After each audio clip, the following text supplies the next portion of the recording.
Hello भाई, this is आशीष पराशर और आज का टॉपिक है जिसको क्लाउड ईमेल सिक्योरिटी डिप्लॉयमेंट। इस लेक्चर में हम इसको क्लाउड ईमेल सिक्योरिटी को डिप्लॉय करेंगे और समझेंगे कैसे इसे प्रॉपरली डिप्लॉय किया जाता है किसी भी नेटवर्क इन्वायरमेंट में। तो हमारे पास एक क्लाउड ईमेल सिक्योरिटी सॉल्यूशंस है।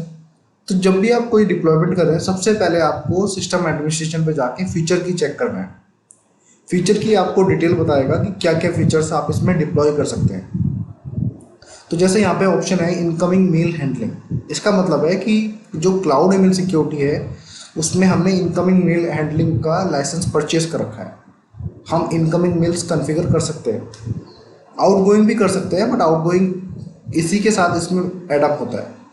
आउटगोइंग और इनकमिंग हमारा एक साथ ही एडअप होता है। तो सबसे पहले जब हम इनकमिंग ईमेल्स अगर हमें कॉन्फ़िगर करना है तो उसके कुछ प्री रिक्विजिट्स हैं। इसका मतलब है कि कुछ हमें पहले से ही प्लानिंग करना पड़ेगा इसे कॉन्फ़िगरेशन के लिए। तो सबसे पहले क्या हमारी प्लानिंग रहेगी? तो सबसे पहले प्लानिंग हमारी रहेगी रेसिपेंट एड्रेस टेबल, जिसे हम रैट टेबल बोलते हैं। उसमें हमें अपना जो भी नेटवर्क का डोमेन है उसे ऐड करना है। सबसे पहले हमें डोमेन को ऐड करना है और उसे एक्शन को, जो हम उसमें एक्शन अप्लाई करेंगे, उसे करना है एक्सेप्ट। हम अगर हम रैट एड्रेस टेबल कॉन्फ़िगर कर रहे हैं तो हमें अपना डोमेन ऐड करके एक्शन को एक्सेप्ट करना है। सेकंड है SMTP रूट कॉन्फ़िगरेशन। SMTP का मतलब है जो भी हमारे मेल्स के लिए रूट देना है वो हमें देना है ईमेल सर्वर का आईपी एड्रेस। तो ये आईपी एड्रेस आपका पब्लिक आईपी एड्रेस होना चाहिए क्लाउड ईमेल सिक्योरिटी के केस में, या फिर आपका पब्लिक आईपी एड्रेस हो या फिर ईमेल सर्वर का होस्ट नेम हो जो कि आपका पब्लिक आईपी से मैप किया गया हो। ये सब चीज़ें हम कर रहे हैं इनकमिंग मेल्स के लिए, not for outgoing, only for incoming. So cloud email security में इनकमिंग के लिए आपको दो चेंजेस करने हैं। तो सबसे पहले हम वन बाई वन हम कॉन्फ़िगर करते हैं। तो कॉन्फ़िगर करने के लिए पहला हम कॉन्फ़िगर करेंगे रैट टेबल, सेकंड हम कॉन्फ़िगर करेंगे SMTP रूट। SMTP रूट में हम पब्लिक आईपी देंगे। सो जाते हैं अपने रिमोट एक्सेस पे और मेल पॉलिसी के अंदर रेसिपेंट एड्रेस टेबल पे आपको क्लिक करना है। तो रेसिपेंट एड्रेस टेबल पे जैसे ही आप क्लिक करेंगे तो यहाँ पे आपको क्लिक करना है ऐड रेसिपेंट। ऐड रेसिपेंट पे जैसे ही आप क्लिक करेंगे तो उसमें आएगा रेसिपेंट एड्रेस। तो रेसिपेंट एड्रेस में आपको अपना डोमेन नेम ऐड करना है, जो भी आपका डोमेन नेम। आपका डोमेन नेम कुछ भी हो सकता है, नेटवर्किंग हब हो सकता है। तो मेरे केस में मेरा डोमेन है networkinghub.com।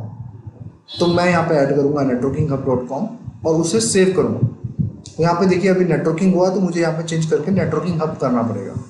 तो networkinghub.com ऐड करने के बाद आपका एक्शन में आपको एक्सेप्ट करना है। जो एक्शन है उसमें दो तरह के एक्शन है, एक्सेप्ट और रिजेक्ट। तो मुझे यहाँ पे इसका मतलब मैं आपको समझा देता हूँ, ये ओनली इस पर्टिकुलर डोमेन के ईमेल्स को ही एक्सेप्ट करेंगे, ऑल अदर रेसिपेंट रिजेक्ट होंगे।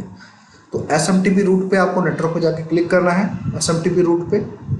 तो SMTP रूट का मतलब होता है कि जो भी आप ईमेल्स आपके ईमेल सिक्योरिटी पे रिसीव कर रहे हैं उसके लिए नेक्स्ट होप क्या रहेगा? नेक्स्ट होप आपका रहेगा ईमेल सर्वर। तो आप ईमेल सर्वर फ्लो की वीडियो देख सकते हैं जिसमें आपको पता चल जाएगा कैसे ईमेल सिक्योरिटी वर्क करती है। तो डोमेन में आपको पुट करना है जो भी आपका रिसीविंग डोमेन कौन सा है, networkinghub.com। डेस्टिनेशन में आपको पुट करना है आपके मेल सर्वर का public IP, cloud email security के केस में अगर आप क्लाउड पे यूज़ कर रहे हैं। तो यहाँ पे पब्लिक आईपी भी कर सकते हैं और उसका होस्ट नेम भी दे सकते हैं। तो मैंने पब्लिक आईपी पेस्ट कर दिया यहाँ पे। उसके बाद यहाँ पे इसे सबमिट कर दिया। तो इसे सबमिट करने के बाद आप यहाँ पे इसे सबमिट कर देंगे। सबमिट करने के बाद इसे कमिट करना पड़ेगा। ईमेल सिक्योरिटी में जो भी आप चेंजेस करेंगे, जब तक आप उसे कमिट नहीं करेंगे वो चेंजेस अप्लाई नहीं होंगे। तो आपको चेंजेस पे कमिट करना पड़ेगा। तो ये दो चेंजेस हैं जो कि आप ईमेल सिक्योरिटी में इनकमिंग के लिए यूज़ करते हैं। आउटगोइंग के लिए आपको अदर चेंजेस करने होंगे, लेकिन ये चेंजेस आपको इनकमिंग के लिए यूज़ होंगे ओनली। तो इसके बाद आपको एक चीज़ और करनी है। एक चीज़ क्या करनी है आपको? ये तो हो गया आपका ईमेल सिक्योरिटी के ऊपर। आपको जो आपकी जो नेटवर्क टीम है तो उसमें आपको कस्टमर टीम हो सकती है, नेटवर्क टीम हो सकती है। तो आपको सर्वर पे, जो कि आपका एक्सचेंज सर्वर है, जो कि मेल सर्विसेज के लिए यूज़ हो रहा है, उस पर आपको एमएक्स रिकॉर्ड चेंज करने हैं। एमएक्स रिकॉर्ड कैसे चेंज करने हैं? एमएक्स रिकॉर्ड का मतलब होता है जो आपके डीएनएस रिकॉर्ड है सर्वर पे, वो आपको रिप्लेस करने हैं सिस्को ईमेल सिक्योरिटी के डीएनएस सर्वर से। वो कैसे करेंगे? तो आपको अपने एक्सचेंज सर्वर पे लॉगिन करना है, उस पर एमएक्स रिकॉर्ड पे चेक करना है। एमएक्स रिकॉर्ड जो भी ऑलरेडी अभी एग्जिस्टिंग एमएक्स रिकॉर्ड है उसे रिप्लेस करना है सिस्को ईमेल सिक्योरिटी के एमएक्स रिकॉर्ड से, जो सिस्को आपको प्रोवाइड करेगा। जब भी आप सिस्को की ईमेल सिक्योरिटी अप्लायंस परचेज करते हैं तो एमएक्स रिकॉर्ड आपको सिस्को परचेज प्रोवाइड करता है आपके ईएसए के लिए। तो आपको वो एमएक्स रिकॉर्ड अपने सर्वर पे यूज़ करना है। अब सेकंड हमारा है आउटगोइंग ईमेल्स। आउटगोइंग ईमेल्स में के लिए क्या करना पड़ेगा? आउटगोइंग ईमेल्स के लिए आपको तो होस्ट एड्रेस टेबल पे आपको जाना है। होस्ट एड्रेस टेबल पे आप कैसे जाएंगे? मेल सर्विसेज के अंदर आपको फैट ओवरव्यू पे जाना है। इसके अंदर आपको रिलेट पॉलिसी पे क्लिक करना है। तो जैसे ही आप रिलेट पॉलिसी पे क्लिक करेंगे, इसमें आपका ऑप्शन आएगा ऐड सेंडर। ऐड सेंडर पे आपको क्लिक करना है। उसके बाद आपको अपने ईमेल सर्वर का यहाँ पे आपको एड्रेस देना है।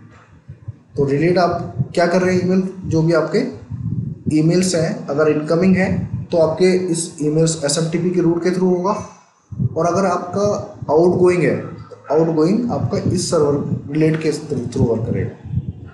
मतलब ईमेल सर्वर के पास एक आपके एक्सचेंज सर्वर का एड्रेस होना चाहिए, नेक्स्ट होप के लिए भी, आउटगोइंग के लिए भी।